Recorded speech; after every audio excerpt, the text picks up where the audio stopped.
super taste. I made that. ಮನೇಲಿ ಸುಲಭದ ರೀತಿಯಲ್ಲಿ ಬೇಗನೆ ಮಾಡ್ಕೋಬೋದು. ಈ ರೆಸಿಪಿ ನೋಡಿ ಮತ್ತು ಈ ಚಳಿಗಾಲಕ್ಕೆ ತುಂಬಾ ಚೆನ್ನಾಗಿರುವಂತಹ ಒಂದು ರೆಸಿಪಿ, ಬಾಯಿಗೆ ತುಂಬ ಒಳ್ಳೆ ಟೇಸ್ಟ್ ಕೊಡುವಂಥದ್ದು, ಒಳ್ಳೆ ಗರಿಗರಿಯಾದಂತಹ, ಹೆಚ್ಚು ಮಸಾಲೆಗಳು ಬೇಕಾಗಿಲ್ಲ, ಸಿಂಪಲಾಗಿ ಮತ್ತು ತುಂಬಾ ಚೆನ್ನಾಗಿ ತುಂಬ ಈಸಿಯಾಗಿ ಒಂದು ಮಾಡ್ಕೊಳ್ಳುವಂತಹ ಒಂದು ರೆಸಿಪಿ ಇದು. ಎಲ್ಲರೂ ಮಾಡ್ಕೊಳ್ಳಿ, ಟ್ರೈ ಮಾಡಿ, ಬಹಳ ಚೆನ್ನಾಗಿದೆ. ಇದು 3 ಆಲೂಗಡ್ಡೆ ತೊಗೊಂಡಿದ್ದೀನಿ, ಅದನ್ನು ನೀರು ಹಾಕಿ ಕುಕ್ಕರಲ್ಲಿ 1 ವಿಷಲ್ಗೆ ಇಟ್ಟಿದ್ದೀನಿ. ತಗೊಂಡು ಅದನ್ನು ಹೊಟ್ಟೆಲ್ಲ ತೆಗೆದು ಈ ಥರ ಸ್ಮ್ಯಾಶ್ ಮಾಡ್ಕೊಳ್ತಾನೆ. ಈ ರೆಸಿಪಿ ಬಂದು ನನ್ನ ಮಗಳು ಮಾಡ್ತಾಯಿದ್ದಾಳೆ. ಸೊ ಅವಳಿಗೆ ತುಂಬಾ ಇಷ್ಟ ಆದದ್ದು. ಸೊ ಅದರಿಂದ ಅವಳ ಕೈಯಲ್ಲೇ ಮಾಡಿಸ್ತಾಯಿದ್ದೀನಿ.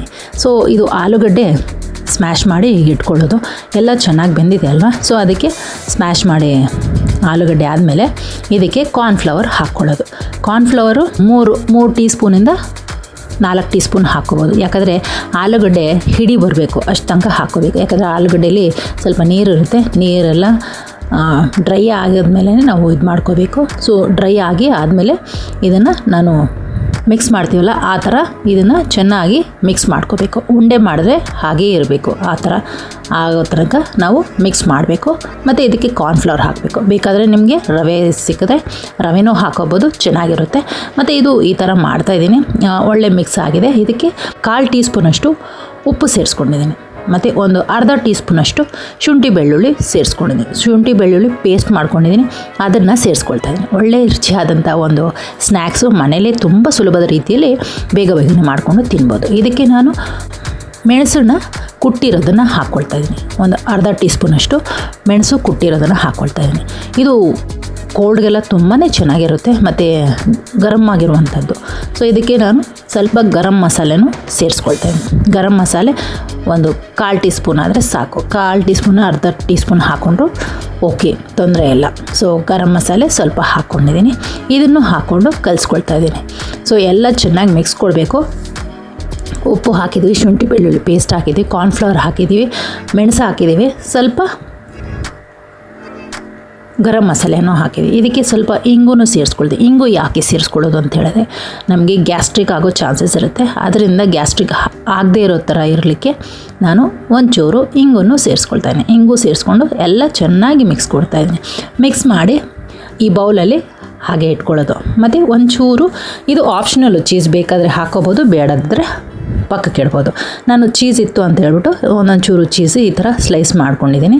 ಅದನ್ನು ಈ ಬಾಲ್ ಇದೆಲ್ಲ ಅದರೊಳಗಡೆ ಸ್ಟಫ್ ಮಾಡಿ ರೋಲ್ ಮಾಡಿ ಇಟ್ಕೊಳ್ಳೋದು. ಮತ್ತು ಇಲ್ಲಿ ಬ್ರೆಡ್ ಕ್ರಮ್ಸು, ಮನೇಲೇ ಮಾಡಿರುವಂತಹ ಒಂದು ಬ್ರೆಡ್ ಕ್ರಮ್ಸ್ ಇದು ನಾನು ಮನೇಲಿ ಮಾಡ್ಕೊಂಡಿದ್ದೀನಿ. ಸೊ ಅದಕ್ಕೆ ಈ ಥರ ರೋಲ್ ಮಾಡಿಕೊಂಡು ಆ ರೋಲನ್ನು ಬ್ರೆಡ್ ಕ್ರಮ್ಸಲ್ಲಿ ಅದ್ದಿ ಒಂದು ರೌಂಡನ್ನ ಸುತ್ಕೊಂಬರ್ಬೇಕು. ಯಾಕಂದರೆ ಆಲೂಗಡ್ಡೆ ಹಾಗೆ ಇರಬಾರ್ದು. ಸೊ ಸುತ್ತಾನು ಕೋಟಿಂಗ್ ಆಗಿ ಬ್ರೆಡ್ ಕ್ರಮ್ಸು ಹಾಕ್ಕೊಳ್ಳೋಣ ಅಂತ ಹೇಳ್ಬಿಟ್ಟು, ಯಾಕಂದರೆ ತುಂಬ ಕ್ರಿಸ್ಪಿಯಾಗಿ ಬರುತ್ತೆ. ಅದರಿಂದ ನೋಡಿ ಈ ಥರ ರೋಲ್ ಮಾಡ್ಕೊಳ್ಳೋದು. ಅವಳಿಗೆ ಸ್ವಲ್ಪ ಕಷ್ಟ ಆಗ್ತಾಯಿದೆ. ಸೊ ಅವಳು ಟ್ರೈ ಮಾಡಲಿ ಅಂತ ಬಿಟ್ಟೆ. ಸೊ ಮಾಡ್ತಾಯಿದ್ದಾಳೆ, ರೋಲ್ ಮಾಡ್ತಾಯಿದ್ದಾಳೆ, ಉಂಡೆ ಮಾಡಿಕೊಂಡು ಹಾಕ್ಕೊಳ್ತಾ ಇದ್ದಾಳೆ. ಒಳ್ಳೆ ರೆಸಿಪಿ ಇದು, ಟ್ರೈ ಮಾಡಿ. ಮತ್ತು ನನ್ನ ಮಗಳಿಗೆ ಅವಳೇ ಮಾಡಬೇಕಂತ ಹೇಳ್ಬಿಟ್ಟು ನಾನು ಹೇಳಿದ್ದಕ್ಕೆ ಅವಳು ಟ್ರೈ ಮಾಡ್ತಾಯಿದ್ದಾಳೆ. ಸೊ ನಾನು ಸ್ವಲ್ಪ ಎಣ್ಣೆನೂ ಬಿಸಿ ಮಾಡ್ಕೊಂಡಿದ್ದೀನಿ. ಆ ಎಣ್ಣೆ ಬಿಸಿ ಮಾಡಿದ್ದಕ್ಕೆ ಇದನ್ನು ಚೀಸ್ ಇಟ್ಟಿರೋ ಆಲೂಗಡ್ಡೆ ರೋಲು ಈ ಥರ ಬ್ರೆಡ್ ಕ್ರಮ್ಸಲ್ಲಿ ಅದ್ದಿ ಎಣ್ಣೆಯಲ್ಲಿ ಬಿಡಬೇಕು. ಸೊ ಜಾಸ್ತಿ ಹೊತ್ತು ಬೇಕಾಗಿಲ್ಲ, ಬೇಗನೆ ಆಗುತ್ತೆ. ಎಣ್ಣೆ ಕಾದ ನಂತರ ಸ್ವಲ್ಪ ಈ ಥರ ಹಾಕ್ಕೊಳ್ತಾ ಹೋಗ್ತಾ ಇರಬೇಕು.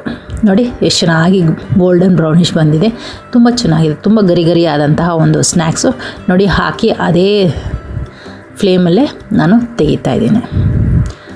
ಸೊ ಒಳ್ಳೆ ರೆಸಿಪಿ ಬಂತು, ತುಂಬ ಟೇಸ್ಟಿಯಾಗಿದೆ, ತುಂಬ ಚೆನ್ನಾಗಿದೆ. ಇದು ನೀವೆಲ್ಲರೂ ಮನೇಲಿ ಟ್ರೈ ಮಾಡ್ಕೊಳ್ಳಿ. ಮತ್ತು ಮಕ್ಕಳಿಗೂ, ಫ್ಯಾಮ್ಲಿಗೂ, ರಿಲೇಟಿವ್ಸ್ಗೆ ಮತ್ತು ಹೊಸಬರಿಗೆ ಶೇರ್ ಮಾಡ್ಕೊಳ್ಳಿ. ಮತ್ತು ತಿನ್ನಲಿಕ್ಕೆ ಮನೇಲಿ ಈ ಥರ ಸುಲಭದ ರೀತಿಯಲ್ಲಿ ಒಂದು ವೆರೈಟಿ ಸ್ನ್ಯಾಕ್ಸು ಮಾಡಿಕೊಂಡು ತಿನ್ಬೋದು. ಸೊ ಈ ಥರ ಒಂದು ಸ್ನ್ಯಾಕ್ಸ್ ಮಾಡಲಿಕ್ಕೆ ಹೆಚ್ಚು ಖರ್ಚಿಲ್ಲ, ಕಡಿಮೆ ಸಮಯದಲ್ಲಿ ನಾವು ಈ ಥರ ಒಂದು ಒಳ್ಳೆ ಸ್ನ್ಯಾಕ್ಸ್ ರೆಸಿಪಿ ಮಾಡ್ಕೊಳ್ತಾ ಇದ್ದೀವಿ. ಸೊ ಇದನ್ನು ಹಾಕುವಾಗ ನಿಧಾನಕ್ಕೆ ಹಾಕೋಬೇಕು. ಬ್ರೆಡ್ ಕ್ರಮ್ಸು ಎಣ್ಣೆಯಲ್ಲಿ ಸೀದೋಗೋ ಚಾನ್ಸಸ್ ಇರುತ್ತೆ. ಆದ್ದರಿಂದ ನಿಧಾನಕ್ಕೆ ಕಲಿಸ್ಕೊಳ್ತಾ ಹೋಗಬೇಕು. ಒಮ್ಮೆನೇ ಹಾಕ್ಬಿಟ್ರೆ ಎಲ್ಲನೂ ಆಗ್ಬಿಡುತ್ತೆ. ಸೊ ಹಾಗೆ ಎಲ್ಲ ತೆಗೆದು ಪಕ್ಕಕ್ಕೆ ಇಟ್ಕೋಬೋದು. ಸೊ ಇದೆಲ್ಲ ಒಂದೊಂದೇ ಹಾಕಿ ನಾನು ಬಿಡ್ತಾಯಿದ್ದೀನಿ. ಸೊ ಮಾಡಲಿಕ್ಕೆ ಕಷ್ಟ ಅಲ್ಲ ಹೊಸಬ್ರಿಗಾದರೆ. ಸೊ ಅದರಿಂದ ನಾನು ಸ್ವಲ್ಪ ಟ್ರೈ ಮಾಡಿ ಒಟ್ಟಿಗೆ ಮಾಡೋಣ ಅಂತ ಹೇಳ್ಬಿಟ್ಟು ಎಲ್ಲ ಮಾಡಿ ಹಾಕ್ಕೊಳ್ತಾಯಿದ್ದೀವಿ. ಸೊ ಒಳ್ಳೆಯ ರೆಸಿಪಿ ಇದು. ಚಳಿಗಾಲಕ್ಕೆ ಈ ಥರ ಒಂದು ಯಮ್ಮಿ ಸ್ನ್ಯಾಕ್ಸು ಒಂದು ಸಾಸ್ ಜೊತೆ ಇಟ್ಕೊಂಡು ಟೀ ಜೊತೆ ತಿಂದರೆ ಸಾಕತ್ತಾಗಿರುತ್ತೆ. ನೀವು ಟ್ರೈ ಮಾಡಿ. 6 ವರ್ಷದಿಂದ 30 ವರ್ಷದವರೆಗೆ ಈ ಸ್ನ್ಯಾಕ್ಸು ತಿನ್ಬೋದು. ಎಲ್ರಿಗೂ ಇಷ್ಟ ಆಗುತ್ತೆ. ಮತ್ತು ಶುಗರ್ ಪೇಷಂಟ್ಗಳು ಇದನ್ನು ತಿನ್ನೋಕ್ಕೆ ಅವಾಯ್ಡ್ ಮಾಡಿ, ಯಾಕಂದರೆ ಡಯಾಬಿಟಿಕ್ ಇರೋರು. ಸೊ ಕಷ್ಟ ಇದು, ಜಾಸ್ತಿ ಸ್ಟಾರ್ಚ್ ಅತಿ ಹೆಚ್ಚಾಗಿರೋದ್ರಿಂದ ತಿನ್ನಬಾರ್ದು, ತಿನ್ನಲಿಕ್ಕೆ ಬೇಡ. ಸೊ ಇದು ಕಾರ್ಬೋಹೈಡ್ರೇಟ್ ಅಲ್ವಾ, ಸೊ ತಿನ್ನೋದು ಬೇಡ ಅಂತ. ಸೊ ಇದು ಒಳ್ಳೆಯ ರೆಸಿಪಿ, ಆರೋಗ್ಯವಾಗಿರ್ಬೋದು, ಅವರು ತಿನ್ನಲಿಕ್ಕೆ ಇದು ಚೆಂದ. ಸೊ ನಾನು ಇದು ಸುಲಭದ ರೀತಿಯಲ್ಲಿ ಮನೆಯಲ್ಲೇ ಮಾಡಿಕೊಂಡು ಟ್ರೈ ಮಾಡಿದ್ದೆ, ತುಂಬ ಚೆನ್ನಾಗಿತ್ತು. Cheese potato balls. ಸೊ ಈ ಚೀಸ್ ಪೊಟ್ಯಾಟೊ ಬಾಲ್ಸು ತುಂಬ ಟೇಸ್ಟಿಯಾಗಿದೆ. ಬಿಸಿಯಾಗಿದ್ದಾಗಲೇ ಬೋಂಡ ಥರ ನಾವು ತಿನ್ಬೋದು. ತುಂಬ ಚೆನ್ನಾಗಿದೆ, ತಿನ್ನಲಿಕ್ಕೆ ಅಷ್ಟೇ ಮಸ್ತಾಗಿದೆ. ಕಚ್ತಾ ಇದ್ದರೆ ಕ್ರಂಚಿ ಅನಿಸ್ತಾಯಿತ್ತು. ತುಂಬ ಚೆನ್ನಾಗಿದೆ, ಒಳ್ಳೆ ರೆಸಿಪಿಯಾಗಿ ನಾನು ಟ್ರೈ ಮಾಡಿದೆ. ಒಳ್ಳೆಯ ರಿಸಲ್ಟು ಬಂತು.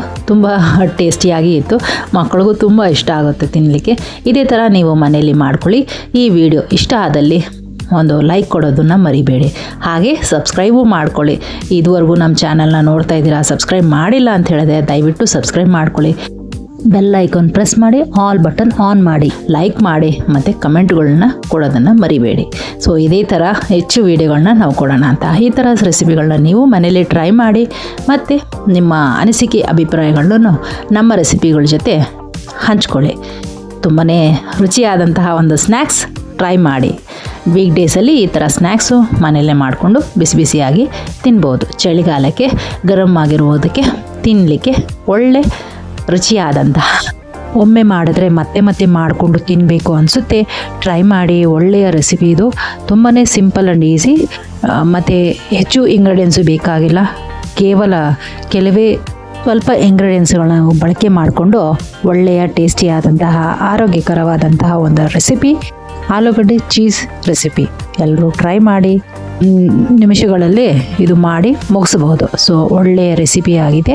ಇದನ್ನು ಮಾಡಿ ತಿಂದು ಫ್ರೆಂಡ್ಸು ರಿಲೇಟಿವ್ಗೆ ಶೇರ್ ಮಾಡ್ಕೊಳ್ಳಿ. ಮತ್ತು ಮಕ್ಕಳಿಗಂತೂ ತುಂಬಾ ಇಷ್ಟ ಆಗುತ್ತೆ ಆ ಥರ ಒಂದು ರೆಸಿಪಿ ಇದು. ಬಹಳ ಟೇಸ್ಟಿಯಾದಂತಹ ಮತ್ತು ನೋಡಲಿಕ್ಕೆ ಅಷ್ಟೇ ಸೊಗಸಾದ ಬಣ್ಣದಿಂದ ಕೂಡಿದೆ ಇದು. ಮಕ್ಕಳು ಫ್ಯಾಮ್ಲಿ ಜೊತೆ ತಿನ್ಕೊಂಡು ಎಂಜಾಯ್ ಮಾಡ್ಬೋದು. ಸೊ ಮನೇಲಿ ಏನಾದರೂ ಪಾರ್ಟೀಸು ಆ ಥರ ಇರುವಾಗ ಮಕ್ಕಳ ಜೊತೆ ನಾನಂತೂ ಮಾಡಿದ ತಕ್ಷಣವೇ ವೆಯ್ಟ್ ಮಾಡಿದೆ, ಒಂದು ತಗೊಂಡು ತಿನ್ನಲೇಬೇಕು ಅಂತ ಹೇಳ್ಬಿಟ್ಟು ಟೇಸ್ಟ್ ಮಾಡಿದೆ. ತುಂಬಾ ಚೆನ್ನಾಗಿ ಬಂತು. ಮತ್ತು ಈ ಥರ ಒಂದು ರೆಸಿಪಿನ ಮಾಡಿಕೊಂಡು ಇಮಿಡಿಯೇಟಾಗಿ ತಿನ್ನಬಾರ್ದು, ಯಾಕಂದರೆ ಬಿಸಿ ಇರುತ್ತೆ ಒಳಗಡೆ. ಚೀಸ್ ಅಂತೂ ಬಿಸಿ ಇದ್ದೇ ಇರುತ್ತೆ. ಒಂದು 5-10 ನಿಮಿಷಗಳ ಕಾಲ ಬಿಟ್ಟು ಮತ್ತೆ ತಿನ್ಬೋದು. ಒಳ್ಳೆಯ ಟೇಸ್ಟಿಯಾದಂತಹ ಒಂದು ರೆಸಿಪಿ, ಬಹಳ ಚೆನ್ನಾಗಿರುತ್ತೆ.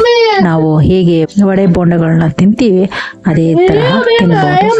ಮತ್ತೆ ಒಳಗಡೆ ಮಾತ್ರ ಬಿಸಿ ಹಾಗೆ ಇರುತ್ತೆ. ಸೊ ಅದನ್ನು ನೋಡಿಕೊಂಡು ತಿನ್ನಬೇಕು. ಎಲ್ಲರೂ ಟ್ರೈ ಮಾಡಿ. ಒಳ್ಳೆಯ ರೆಸಿಪಿ.